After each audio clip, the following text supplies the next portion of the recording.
Salut à tous les amis, j'espère que vous allez bien. Je sors du cinéma, j'ai vu Le Roi Lion 2019 et j'ai un petit peu été déçu.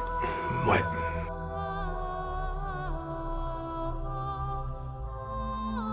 Pourquoi est-ce que j'ai été déçu? Et je vais rentrer directement dans le sujet. J'estime que quand tu sors du film Le Roi Lion, normalement, quand tu connais l'impact du Roi Lion, quand tu sais ce que ça a marqué une époque, une génération, j'en fais partie. Je me suis dit, moi, en sortant du film, je veux avoir des frissons, me remémorer des scènes, me dire waouh. Même si je les ai déjà vus par le passé, le fait de revoir ce remake, ce que tu veux là, je me suis dit à un moment donné, il me faut une émotion, il me faut une référence, me dire ça dans le film, j'ai trop aimé. C'est comme si en fin de compte, on avait le potentiel pour faire une arme incroyable, et qu'en fin de compte, tu te rends compte que t'as une arme, mais qui n'est pas incroyable. À la base, Le Roi Lion, c'est l'un de mes films préférés, Le Roi Lion. Donc, croyez-moi bien que je me suis dit, je vais le regarder, je vais en ressortir, j'aurai rien à dire. Mais plus je regardais le film, plus il y avait des discours, plus je parlais en même temps que Scar, que Mufasa, parce qu'il y a des discours qui sont ancrés dans Le Roi Lion, imprégnés d'une intonation, d'un charisme, d'une voix qui impose. Et moi je regardais le truc et il manquait ce truc. Ça manquait de poigne à certains moments, ça manquait de poésie. Le Roi Lion c'est une peinture, et ce que j'ai vu, c'est pas une peinture. Je sais pas si vous voyez ce que je veux dire. Le Roi Lion, c'est un univers, il n'y a pas d'être humain. C'est les animaux, c'est la magie, c'est la nature. On te met dans un univers à la base rempli d'émotions, de belle musique, de philosophie, de sagesse, de choses qui sont entièrement belles. Chaque chose que tu regardes est un enseignement limite. Et ce que je voyais, moi, c'est qu'on a voulu reproduire ce qui existait. Il y a des choses ajoutées qui ont été intéressantes. Des détails tout bêtes, les hyènes et les lions. Des choses que j'avais pas compris avant en fait. Pour moi les hyènes, elles étaient avec Scar, elles faisaient partie du côté sombre, derrière le royaume des lions et tout. Mais là en fait on apprend un petit peu que les hyènes et les lions ne sont pas amis, il y a un conflit, et voilà. Scar qui est très souvent du côté de l'ennemi en fin de compte, avec ses projets qu'on connaît tous, il y a des petits apports qui viennent à expliquer un peu plus de manière adulte à nous, anciens enfants qui regardaient Le Roi Lion. Mais il y a des choses où dès lors que ça commence, que tu vois Scar discuter avec Simba, tu vois le dessin animé avec un discours poignant. Quand Scar il te lâche « la vie est injuste », tu vois, moi, hélas, je ne serai jamais roi. Tu vois, tu te dis, il chante le mec quand il parle. Scar, voilà, il est dans son personnage, il est dans son truc, tu vois, tu veux voir un Scar comme ça.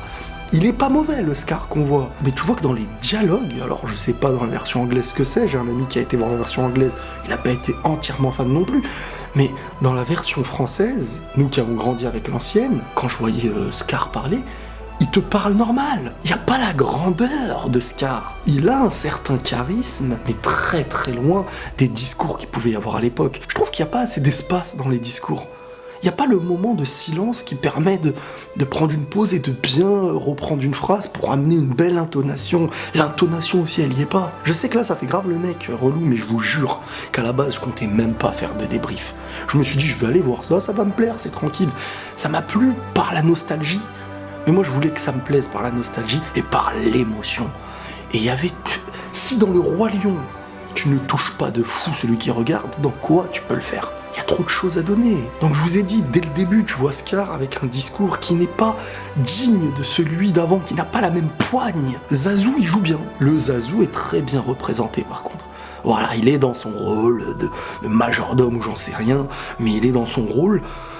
Il en fait trop, et c'est ce qu'il fallait. Simba, sa voix manque clairement de charisme par rapport à l'ancien Simba, qui était un enfant qui représentait l'enfance, naïve et chenapan. Là, tu vois Simba, dès le début, quand il parle avec Scar, limite qui a l'air de le taquiner, qu'il deviendrait roi, alors que dans le dessin animé, dans l'œuvre de base, Simba, en fait, exprimait les choses naïvement. Mais dans le film, il est là, on dirait que le mec il est conscient de tout ce qu'il va y avoir dans sa vie et il parle à Scar limite histoire de le taquiner volontairement alors qu'à la base c'est de manière naïve qu'il fait les choses dans le dessin animé. La voix de Simba, quand tu vois le film, tu en sors, tu peux faire parler le même mec qui fait la voix de Simba dans un autre film, tu vas pas dire c'est Simba.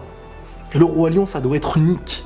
Quand t'entends les voix du Roi Lion, elles doivent être uniques. Parce qu'elles jouent quelque chose, parce qu'elles représentent un truc historique, un animé, un dessin animé historique. On a un Mufasa qui a un certain charisme. Il y a un autre truc aussi, c'est le manque d'expression. Quand tu veux remasteriser un truc et le rendre réel, parce que voilà, on est sur des lions qui sont représentés de manière réelle, à un moment donné, il va falloir ajouter une petite fantaisie. Tu peux pas mettre un lion qui chante mais qui est comme ça. Et ça le fait chanter. Il y a un minimum, les yeux qui bougent. Même dans les vrais animaux, des fois, tu peux leur voir une certaine émotion. Et si au niveau même du visage, t'as pas l'expression, il faut que la voix t'apporte une émotion. Et quand la voix ne t'apporte pas une émotion et que le visage des lions et tout, c'est fade, il y a un petit truc amer. Donc on a les belles musiques derrière qui sont belles et tout, mais il manque un petit truc. On en arrive à un des points noirs pour moi, mais beaucoup vont aimer, j'imagine. Mais quand t'as été un puriste fan du Roi Lion et que d'un coup, tu vois que c'est Jamel Debbouze qui fait Timon, ça va peut-être faire plaisir aux fans de Jamel, mais à un moment donné, ce que je reproche à Jamel Debbouze quand il joue dans un film et tout, c'est qu'il ne prend pas le rôle, il fait du rôle Jamel Debbouze. Et ça, moi, ça m'a dérangé. Voir un Timon qui te sort des expressions à la Jamel Debbouze, je me dis non, c'est pas Jamel Debbouze qu'on veut voir, c'est Timon. Donc il faut s'adapter et s'imprégner de Timon. Je suis désolé, Jamel Debbouze qui chante Hakuna Matata, qui est une chanson qui représente une certaine sagesse, qui représente quelque chose où tu as certes passé les plus grosses épreuves de ta vie, mais maintenant tu vis quelque chose de nouveau, ça veut dire pas de soucis. Et que Jamel Debbouze, il représente l'humour, mais très très peu l'émotion. Pumba, j'ai appris après le film, qui était joué par l'humoriste, qui est avec Jamel Debbouze, Ivanov, je crois, je trouve qu'il a très bien joué. Je trouve qu'il a très bien joué parce que c'est pas Pumba qui est devenu Ivanov, c'est Ivanov qui est devenu Pumba. Ça, j'ai bien aimé.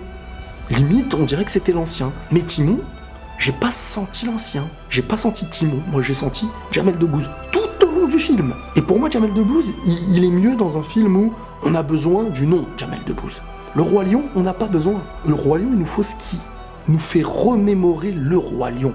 Des choses uniques. Donc là-dessus, j'ai été déçu. Direct, j'ai vu mon pote, j'ai dit attends, c'est Jamel Debbouze là. Pour Timon, ça m'a pas trop plu. Les retrouvailles, Simba et Nala, quand ils sont adultes. Franchement, ils se sont retrouvés. Il n'y a même pas eu 5 secondes qu'ils étaient déjà en train de les présenter en disant ouais, non, c'est mon ami d'avant. Mais l'émotion, mais mettez un pause. Montrer des regards, la chanson, la joie des retrouvailles. Tu mets pas ça en 5 secondes. Ça va trop vite. Des fois, les discours, ça allait trop vite. Le Roi Lion, il faut construire, le Roi Lion, il faut poser, faut regarder. Moi, ça m'a dérangé de voir ça. En plus, il y a des petites scènes qui ont disparu. Il y en a qui ont été rajoutées. Celles qui ont été ajoutées, elles sont pas mauvaises. Par exemple, Nala, quand Simba est annoncé pour mort avec son père et tout, et qu'elle s'enfuit du royaume des lions pour trouver de l'aide ailleurs, j'ai bien aimé la scène. Elle nous montre, voilà, qu'elle est mal là où elle est, qu'elle cherche une issue. Elle est un peu comme Simba, cet esprit aventurière. Bon, par contre, si vous me dites, je vous spoil après, alors que c'est sorti en 98, là faut pas me la faire. Hein. Il y a la mort de Mufasa. La mort de Mufasa, je trouve qu'elle est pas mauvaise, elle est bien faite. En plus, la manière dont il meurt, vous voyez, quand Scar, il accroche les pattes à Mufasa, et qu'il lui dit « longue vie au roi », dans l'animé, il lui lâche comme ça les trucs. Mais là, ça a été plus réaliste. Lion, il lui a mis un coup ou deux sur la tête, histoire de le faire reculer. Il est tombé, voilà, c'était de la bonne façon. Il y a des petites choses qu'on peut dire c'est un clin d'œil, mais que ça aurait pu être dit tout bêtement. Par exemple, les gnous, je crois que c'est des gnous qui, quand ils fonçaient là, tous là, à la fin, il y en a un qui arrive en dernier. Et celui qui arrive en dernier, on sait que dans le dessin animé, dans le Disney, c'était le malade, parce qu'il y avait un gnou malade et que les hyènes, même en haut, regarder en disant est-ce que je peux la manger celle-là, limite elle est malade, allez tant qu'à faire. Et à la fin on en voit une qui arrive, quand tout est fini, qui arrive. Celui qui n'a pas connu l'animé Le Roi Lion ne peut pas avoir cette petite référence. C'est un détail, mais ça peut être un clin d'œil en soi. Bon, oui, alors il y a des gens qui m'ont dit oui, mais au fait, faut que tu dises que Le Roi Lion, ça a été pompé chez Le Roi Léo et tout ça. Bon, je sais pas s'il y a eu des accords. S'il y a pas eu d'accords, moi je m'en fiche, sincèrement. Que c'est à la base, ça vient de Roi Léo, l'histoire, et que c'est devenu Le Roi Lion. Ça se trouve, il y a un accord, ça se trouve, il y en a pas. Bref, moi j'ai grandi avec Le Roi Lion, Le Roi Léo, je vois c'est quoi. Il y a un autre moment, les amis, ça m'a attristé, mais pas dans le bon sens. Moi, je me suis dit que lorsque Simba va revoir son père dans le ciel, je me suis dit là, je vais pas parler, je vais être devant. Normalement, tu vois, dans le dessin animé, directement il le voit. D'abord, il en revient pas. Il y a facile 5 secondes et t'entends Simba, tu m'as oublié avec une voix qui impose. Tu m'as oublié en oubliant qui tu étais. Tu vois, il te met dans le bain, il te fait réfléchir. Là, directement, le Mufasa apparaît dans le ciel. Simba, tu dois rejoindre la terre des lions parce que... Mais calme-toi. Tu sais, il n'y a pas cette sagesse. Et ça, c'est un talent que tu as ou que tu n'as pas. Celui qui a fait ce film, je ne connais pas les noms, mais il est incomparable à celui qui a fait le Disney. Parce que celui qui a fait le Disney, il a fait passer les émotions. Celui qui a fait la remasterisation, je sais pas comment on appelle ça, il a tout simplement voulu reproduire certaines choses et les discours ont été parfois à la va-vite. Je vous jure que même quand j'écris une vidéo, des fois je me dis non, cette phrase elle est trop basique, je peux pas la lâcher comme ça. Mais comment dans un film comme Le Roi Lion, il y a des phrases, elles ont été sautées comme ça. Alors peut-être que c'est que dans la version française, mais sur ça j'ai été beaucoup déçu aussi. Rafiki, il est pas mal, mais il manque de... Tu vois, il a ce côté sage, mais il manque de certains... Par exemple, le détail tout bête, quand au début, vous voyez quand il prend Simba et qu'il fait comme ça, là, qu'il le montre. Normalement, tu vois, avec la musique, ça fait... C'est l'histoire de la vie. Tu vois, il le met au moment, ça, la musique, elle devient forte, ça te met une émotion.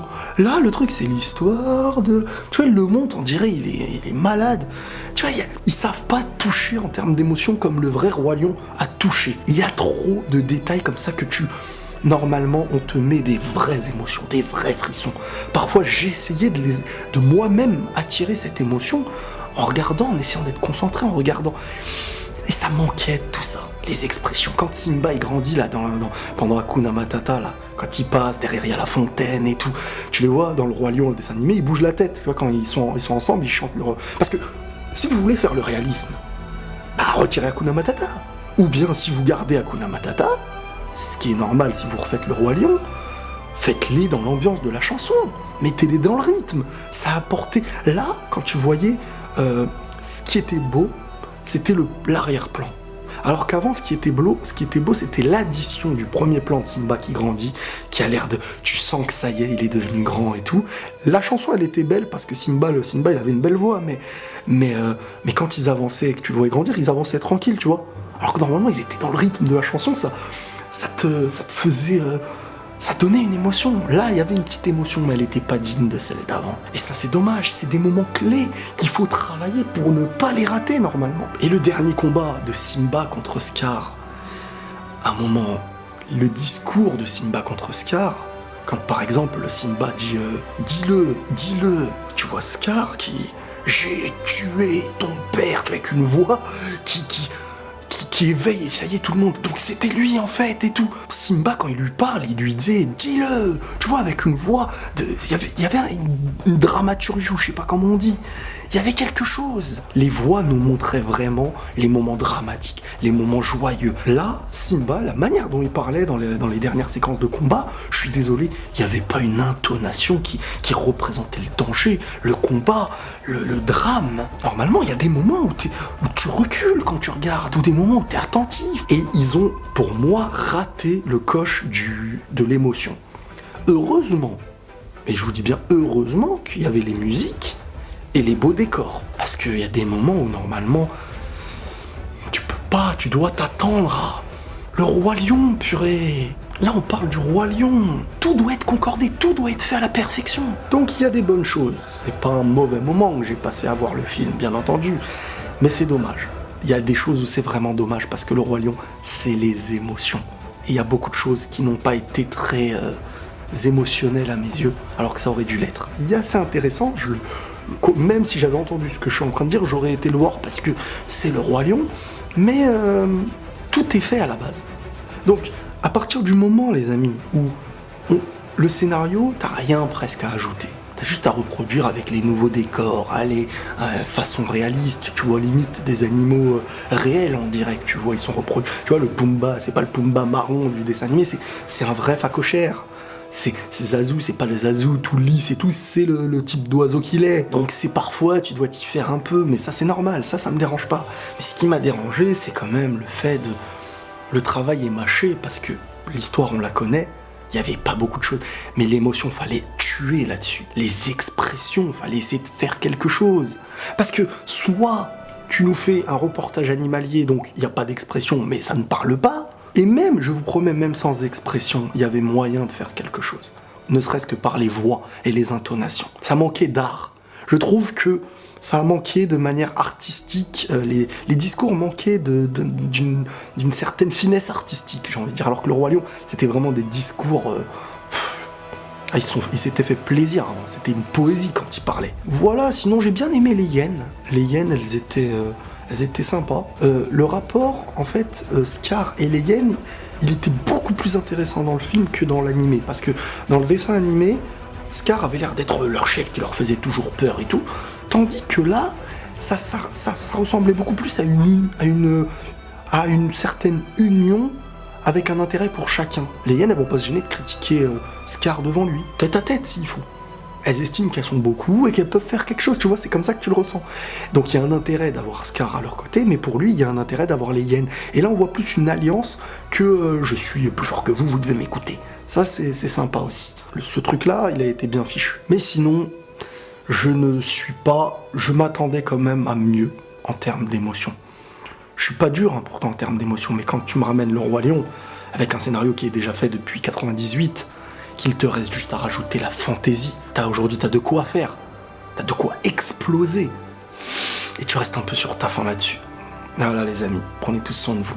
Et la paix sur vous.